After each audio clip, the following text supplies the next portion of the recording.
चलिए अब हम लोग जानते हैं बहुपद के ग्राफीय निरूपण के बारे में। इससे पहले हम घात के आधार पर उसके शून्यकों की संख्या जाने थे, लेकिन अब यहाँ हम जानेंगे बहुपद के ग्राफीय निरूपण के बारे में। ग्राफ के हिसाब से हम किसी भी बहुपद के शून्यकों की संख्या को कैसे ज्ञात करते हैं उसके बारे में जानेंगे। सबसे पहले हम ये जानेंगे रैखिक बहुपद का मानक रूप ax प्लस b होता है, जिसका निरूपण रैखिक होता है, सीधे रेखा में होता है।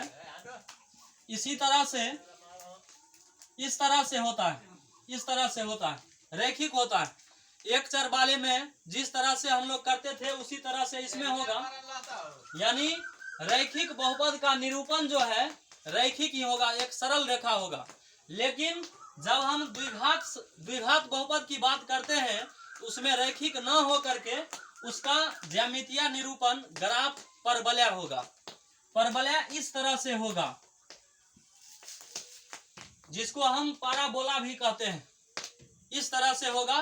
और इसका मतलब एक परवलय जो है ऊपर की ओर खुला होगा और दूसरा नीचे की ओर।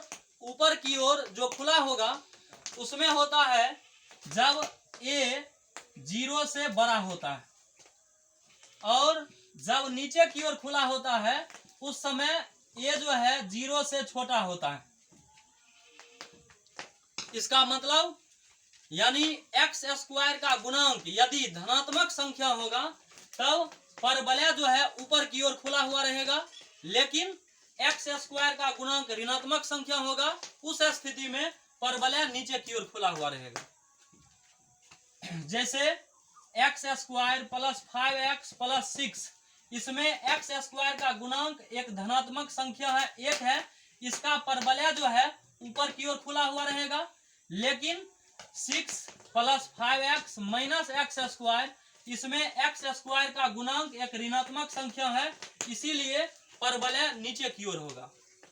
अब हम ग्राफ पर चलते हैं। ग्राफ की मदद से शून्यकों की संख्या हम ज्ञात करेंगे। सर्वप्रथम देखते हैं इसमें परवलय x अक्ष को 2 बार प्रतिच्छेद करता है, इसमें भी 2 बार प्रतिच्छेद करता है, इसीलिए शून्यकों की संख्या 2 होगा। इसमें x अक्ष को परवलय 1 बार प्रतिच्छेद करता है, यहाँ भी वही है, इसीलिए शून्यकों की संख्या 1 होगा।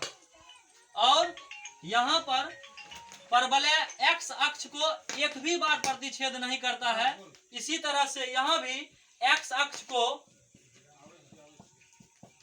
परवलय 1 भी बार प्रतिच्छेद नहीं कर रहा है, इसीलिए इसमें शून्यकों की संख्या 0 होगी, यानी 1 भी शून्यक नहीं होगा।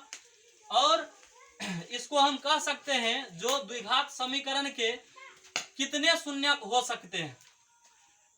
0 भी हो सकते हैं, 1 भी हो सकते हैं और 2 भी हो सकते हैं, यानी 0 भी हो सकता है, 1 भी हो सकता है और 2 भी हो सकता है। और जब अधिकतम घात की बात करें तो अधिकतम घात 2 हो सकता है और न्यूनतम घात 0 हो सकता है।